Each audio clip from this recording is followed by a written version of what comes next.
पहले तो ये कृषि बिल गलत कानून ही भारतीय जनता पार्टी ले आई। लोकसभा में जहां आज ये बिल वापस कर रहे हैं, उसी लोकसभा में ज़बरदस्ती इन्होंने बिल पास किया था और राज्यसभा में। तो जिस बिल को इन्होंने, जबकि नियम है कि लोकसभा के सदन पटल पे रखा जाए, वहाँ चर्चा कराई जाए, चर्चा में तब वो पास होता है तो पास होता है, लेकिन इन्होंने जबरी पास किया।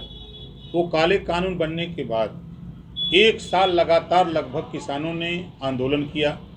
50,000 किसानों के ऊपर मुकदमे लिखे गए।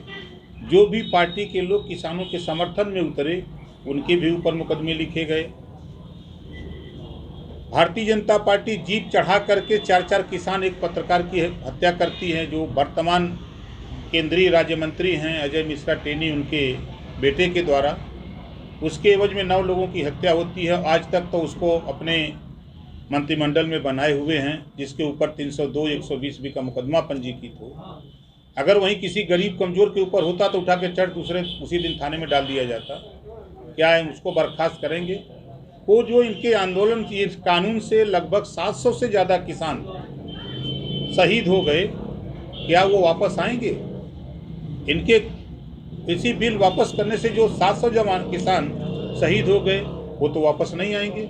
और किसान तो कह रहा है कि हम आपके बिल के समर्थक हैं, लेकिन हमारा MSP तय तो कर दो, लेकिन उससे भाग रहे हैं। ये कानून पास नहीं हुआ, अडानी का गोदाम बन गया। चाहे वो आपका राजस्थान हो, चाहे मध्य प्रदेश हो, यहाँ इनके गोदाम बन गए। उत्तर प्रदेश में तैयारी होने लगी, ज़मीनें एक्वायर कर ली गई। हम प्रदेश में जातिवार जनगणना कराएंगे सरकार बना के, ये हमारा समझौता है। हम प्रदेश में घरेलू बिजली का बिल 5 साल लगातार माफ़ करने का हमारा गठबंधन है। गरीबों का इलाज 5 साल करने के लिए फ्री में, ये गठबंधन है।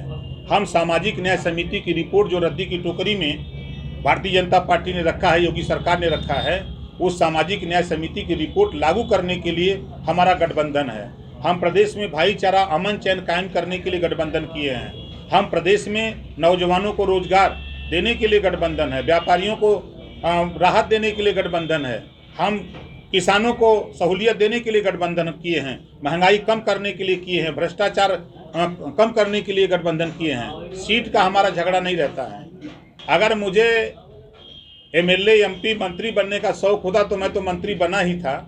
शायद आज़ादी के बाद उत्तर प्रदेश में पहला व्यक्ति ओम प्रकाश राजभर है जिन्होंने मंत्रिमंडल से इस्तीफा दे दिया, और 2 साल के अंदर। ये इतिहास में बाबा साहब डॉक्टर अम्बेडकर के बाद ये दूसरा इतिहास है आपके यहाँ। इस सरकार के विषय में आप ये जान लीजिए कि नागपुर इनका ट्रेनिंग सेंटर है। भारतीय जनता पार्टी के लोगों को RSS के लोग वह ट्रेनिंग देते हैं झूठ बोलने का। इनके जितने नेता हैं दिल्ली से लेकर लखनऊ तक सब झूठ बोल रहे हैं। 13 पेपर लीक हो गए। ये पहला नहीं है, 2017 से लेकर अब तक जोड़ डालिए 13 पेपर लीक हुआ है। ये मर्ज को न पकड़ करके, ये जो है डॉक्टर को न पकड़ के कंपाउंडर पकड़ते हैं। पेपर जिसने बनाया, पेपर जिसने बांटने की जिम्मेदारी दी, उसकी न गलती है, वहाँ से न पेपर लीक हुआ है। बाहर हम लोग यहाँ बैठे हैं, बाहर सूचना इसी बीच से न कोई जाके बाहर देगा। तो ये अपने कर्मचारी को नहीं, अधिकारी को नहीं पकड़ रहे हैं, ये उनको पकड़ रहे हैं जो अधिकारी खुद बेच करके पैसा कमाने का काम कर रहे हैं कि तुम ये पेपर लो, हमको इतना पैसा दो, जाओ घूम के बेचो। तो जो पेपर बेच रहा है उसको क्यों नहीं ये गिरफ्तार करते? उसके यहाँ बुलडोजर क्यों नहीं चलाते हैं?